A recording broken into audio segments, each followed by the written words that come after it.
The graphic organizer that I chose is a story map.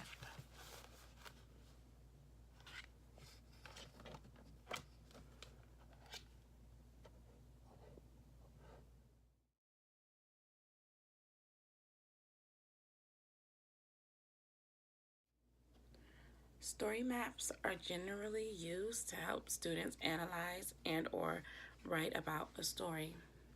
The reason why I chose to use the graphic organizer is because it is the first step in teaching students how to identify the elements of a story.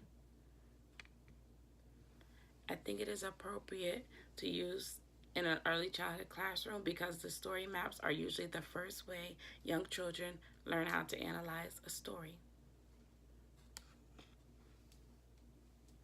The way I would use the story map in a cooperative group setting is by reading a story as a group with my class and then either providing them with individual worksheets or by drawing a story map on a large paper to display on the board. And as a group, we would go over each part that needs to be filled in, whether we use words or pictures. It all would depend on the age group. For example, if I'm doing a story map with kindergarten, usually they are unable to write, so we would use pictures. But as the students get older, the story map will grow and contain more details and will also contain writing. The subject or topic I could implement the graphic organizer in is, of course, a story for young children mostly, and also for older children, it could be science, depending on the topic.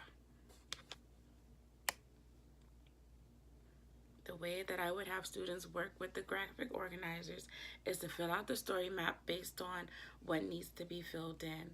So depending on their age group, if it's kindergarten, I would cut out pictures for them or have them cut it out themselves and fill it in the order that it may go in. For example, the setting, there can be a picture of the place, and there can be pictures of characters and different pictures of different events. For example, like the Very Hungry Caterpillar, we know that he ate first and then he came into the cocoon and then he became a butterfly. That would be a story map for kindergarten.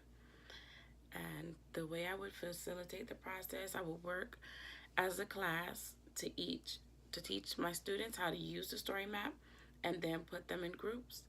And then I would have them work individually to fill out the graphic organizer. So each step, first I would, work with them so they learn how to do it. And then I would put them in groups so they can work with partners. And then I would allow them to do it individually so I can see if they are learning.